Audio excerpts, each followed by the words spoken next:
que esse é o momento aqui do Em Sintonia, do nosso Momento Saúde, sempre trazendo aqui uma entrevista para você também cuidar desse que é o nosso maior bem, nosso maior patrimônio.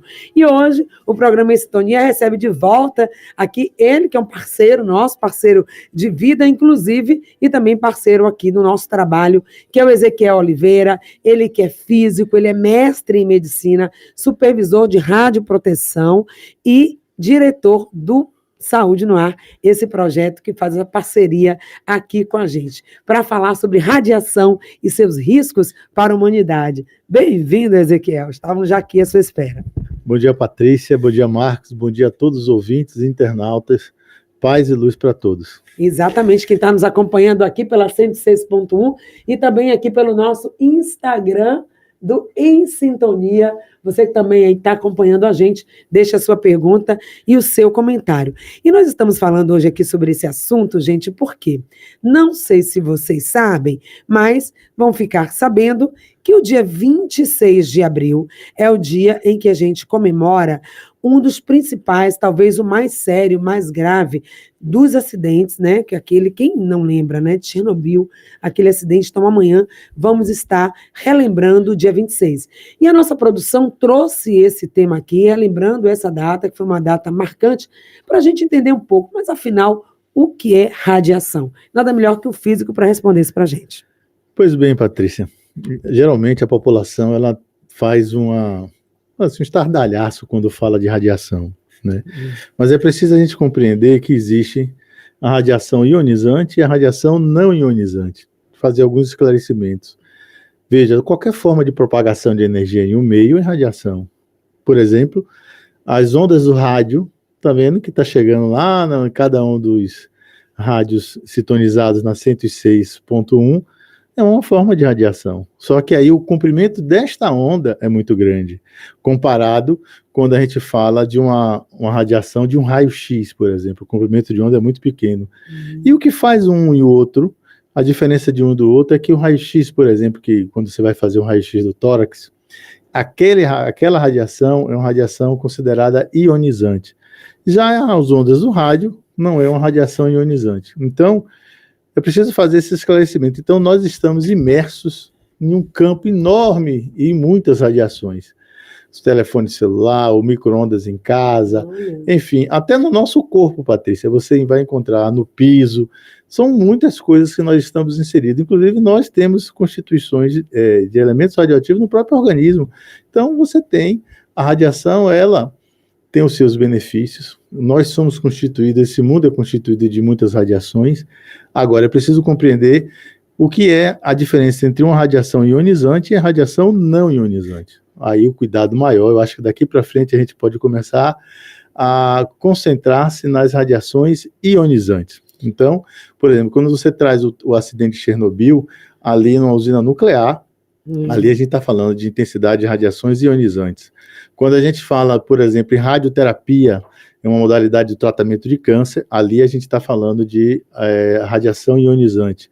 Quando a gente fala em medicina nuclear, quando você faz o exame de cintilografia de perfusão do miocárdio, ali a gente está falando em radiação ionizante. O raio-x, o tomógrafo, né? O arco cirúrgico, quando alguém vai colocar uma prótese ou colocar um stent no hemodinâmica, ali a gente está falando de radiação ionizante. Então, até a radiação do dentista, aquele pequenininho, ali também é radiação ionizante. Então, além de ter na indústria, além de ter na agricultura, é uma infinidade de benefícios. Então, estamos aí no dia a dia, está presente a radiação. Sim. É por isso que às vezes tem alguns controles, né? Alguns serviços de segurança, por exemplo, vai fazer um exame de tireoide, uma radiografia, e é preciso usar aqueles protetores. Os profissionais, entre eles você e outros profissionais que estão ali expostos à radiação, eles também têm os seus mecanismos de proteção. Então, há sim que ter cuidado, tem seus riscos. Nós lembramos aqui, né, o acidente de Chernobyl foi 26 de abril de 1986, o maior acidente nuclear da história.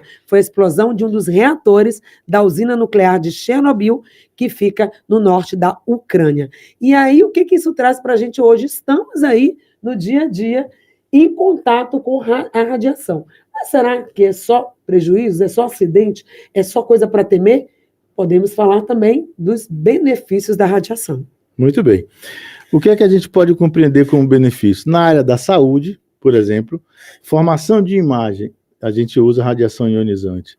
Na radioterapia, usamos radiação ionizante para fazer o tratamento de câncer, né? Ou ele exclusivo ou ele complementar. Onde mais? Na indústria, para você ver estrutura de materiais, usamos radiação ionizante, né? E para você ver qualidade de material, também usa-se radiação ionizante. Na agricultura, para você, por exemplo, matar pragas, usa-se também radiação ionizante. Para você ter, na indústria alimentícia, alguns alimentos, eles são irradiados para matar as bactérias nocivas, usa-se também. Então, por exemplo, as pessoas não sabem, mas a cevada da cerveja que todo mundo bebe, ou quase toda ela, passou por um processo de irradiação ionizante de um campo, de uma intensidade altíssima. Agora, fica irradiado? Não. A radiação faz o efeito que ela precisa fazer nas bactérias nocivas, ou seja, no caso de alimentos, para aumentar o tempo de prateleira, para fazer exportação, você tem o uso da radiação ionizante. Para esterilizar, por exemplo, material cirúrgico, usa-se também radiação ionizante. Então, em pesquisa, nossa, a quantidade de coisa de pesquisa que tem, se faz também com radiação ionizante, é enorme. Então, a radiação ionizante ela é usada em um monte de coisa dentro da sociedade, inclusive em material bélico. Eu acho que aí sim é a grande preocupação, porque enquanto a gente está falando dos benefícios e que tem todo um controle, toda uma segurança, aí a gente fica tranquilo. Tem toda uma legislação, aqui no Brasil, por exemplo, a Comissão Nacional de Energia Nuclear, ela normatiza e supervisiona todo o campo das radiações ionizantes no país, seja na medicina, seja na indústria, seja na pesquisa, seja na agricultura, e ela é credenciada à Agência Internacional de Energia Atômica. Então, o mundo inteiro, ele trabalha e regulamenta e tem a segurança e supervisiona, tem os seus regulamentos, tem as leis, para garantir que o uso dessa radiação ionizante não venha prejudicar as pessoas. Então, veja, quando um internauta vê algum vídeo falando que a radiação faz mal, que faz isso e aquilo, é bom o internauta compreender que tem benefícios e que tem toda a regulamentação por trás. Então, por exemplo, um raio-x de tórax, tem todo um cuidado para se dar uma dose específica de dentro de um raio-x de tórax, não é de qualquer jeito. Então, assim, na área médica, por exemplo, a Anvisa regulamenta o uso da radiação ionizante com a RDC 611, é preciso as pessoas compreenderem isso também. Então, a imagem tem toda uma legislação, tem todo um rigor de entrega de dose de radiação, de qualidade de imagem, para que use a radiação ionizante. Então, o uso não é indiscriminado, ao contrário, ele faz bem, é regulamentado, tem os seus benefícios, e a gente usa isso no dia a dia. Agora, obviamente que quando a gente vai observar, por exemplo, material bélico, a gente está vivendo uma era que inspira muito cuidados, a gente está vendo, infelizmente, o mundo entrando numa cisalha infelizmente, de geopolítica. A gente tem que ter um controle, tem que ter uma segurança maior sobre esses elementos radioativos para que a gente não venha sofrer as sequelas de uma guerra nuclear, por exemplo. Você entende? Então, eu acho que quando a gente fala de radiação, e hoje a população ela fica apreensiva quando vê, a gente fala de Chernobyl, um acidente que praticamente você fechou uma cidade inteira, veja, por conta da radiação, por conta da radiação, por conta da incidência que está lá, até hoje tem elementos, por conta da radiação que foi volátil, foi pela atmosfera. Então, isso é real, isso existe. Agora, enquanto você está ali, está isolado, você controla. Imagine um acidente nuclear, fechou uma cidade inteira, que foi Chernobyl. Sim. Você veja Hiroshima e Nagasaki, com a guerra que teve na Segunda Guerra Mundial, praticamente devastou 2 cidades, e as sequelas é sentido até hoje no processo genético, as pessoas nascem com problemas relacionados à radiação. Então, é uma coisa séria. Agora a gente está falando de dose de radiação Sim. altíssima, não estamos falando de dose de radiação baixa que é utilizada. Eu vou só fazer um parêntese aqui, porque tem uma pergunta, né, que diz o seguinte: a radiação do césio no acidente de cilindros em Goiânia no ano de 1987, lembra disso? Dá para a gente falar rapidamente? Dá sim. Isso? Veja, o que foi que aconteceu? É bom, uma excelente pergunta, é bom trazer. Eu sei que o tempo aqui voa, até às 10, né, Patrícia? Até às 2:10. Vixe, até então tem 6 minutos. Mas eu vou tentar responder essa situação de Goiânia e vou trazer uma outra preocupação. Veja, é preciso a gente entender a importância hoje do mundo reverberar paz, estar no estado de paz, porque a gente realmente, infelizmente, na nossa era, a gente está correndo muitos riscos por conta das situações que nós estamos assistindo.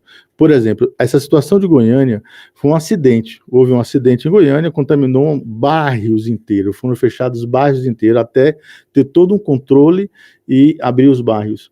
A gente está falando de Césio, que tem uma meia-vida de aproximadamente 30 anos. Agora, você imagine um elemento radioativo como o plutônio, como o urânio enriquecido, que é usado em material bélico para a guerra nuclear. Você imagine que isso, que tem uma meia-vida muito maior. Agora, vamos imaginar um cenário que não é impossível, Patrícia, de já estar acontecendo.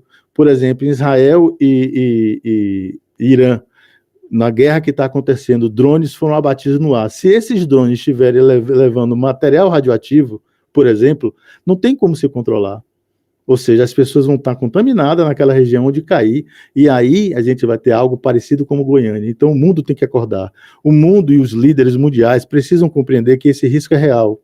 É real, porque se acontece que o elemento radioativo venha cair numa determinada área, isso não tiver controle, isso pode ser espalhado. E isso é muito grave, porque isso pode acontecer, feito o que aconteceu em Goiânia, feito o que aconteceu em Chernobyl. Então, a ameaça de uma guerra nuclear, ela é real. Ela não vai se dar apenas, não pode, pelo que a gente está olhando e está entendendo, ela pode se dar em uma bomba, como aconteceu em Hiroshima e Nagasaki, mas também em pequenos incidentes, como, por exemplo, elementos radioativos sendo levados por drones. Então, isso é real. É por isso que a Comissão Nacional de Energia Nuclear e a Agência Internacional de Energia Atômica, no mundo inteiro, já está começando a ter rigor sobre quem tem elementos radioativos, e deve ter, principalmente nos reatores nucleares. Precisa ter uma segurança enorme sobre isso, porque senão isso pode ameaçar boa parte da humanidade. Eu não estou nem falando da possibilidade de a gente ter uma guerra de fato, mas esses pequenos incidentes de terrorismo, por exemplo, pode levar a situações de Goiânia, pode levar a situação de Chernobyl ou mais. Então, fatos como esse de amanhã no calendário não é só uma data no calendário. Esse acidente de Chernobyl, que amanhã, dia 26 de abril, que nessa data, 26 de abril, é lembrado, é para a gente trazer para o hoje. Aquilo aconteceu naquela época, aquele acidente foi naquela época, e hoje, quais são as ameaças reais que nós podemos estar vivendo? Então, nosso tempo é realmente curto, mas a gente não quis deixar de trazer esse tema. O Ezequiel e o projeto Saúde no Ar, que trabalha com saúde, trazendo informações para as pessoas, estão convidados a estar sempre aqui de volta no programa Sintonia, com outros temas, assim como esse de hoje, relacionados à vida. Então, nesse minutinho final, deixa aí a sua mensagem, a sua lembrança, o seu alerta, né, para que a gente possa viver uma vida com mais saúde, tendo a radiação como aliada e não como ameaça. Pois bem, Patrícia, eu acho que a grande mensagem que eu quero deixar aqui é que nós somos os vetores da paz. Isso que a gente precisa entender, porque a gente não vai mudar um cenário externo, mas a gente pode começar pelo cenário interno, e esse cenário interno reverberar sobre o cenário externo. Então, se o mundo começar a gritar, queremos paz, eu sou luz, eu sou amor, e a gente começar a reverberar isso, pode ter certeza que a gente vai retardar e muito um conflito nuclear. Então, é preciso, assim, a população entender isso, entender mais do que nunca. O que é que eu posso fazer, reverberar a minha paz para que eu tenha a paz no mundo? Então, é pouco tempo, mas é isso que eu queria deixar aqui e dizer para as pessoas, buscar o equilíbrio corpo, mente e espírito, para que a gente encontre essa paz, buscar, sobretudo, a harmonia no meio, as informações positivas e construtivas, para que a gente realmente reverbere um mundo de paz e um mundo de amor. Tá, então, grande mensagem para a gente relembrar essa data, mas numa perspectiva positiva. Ver a paz, irradiar, levar a nossa energia do amor. Espero que vocês tenham gostado. Esse foi mais um programa Sintonia. Obrigado, Ezequiel, pela presença aqui. Eu que agradeço. Tá? Esteja sempre de volta aqui no Em Sintonia. Vocês aí do Instagram, um abraço. Quem está também no YouTube, um abraço para vocês. Até o próximo encontro. Obrigada, Marquinhos Santiago e toda a nossa equipe. Esse foi mais um Em Sintonia. Até amanhã, com muito mais, falando sobre saúde alternativa com Sueli Quintê. Até lá.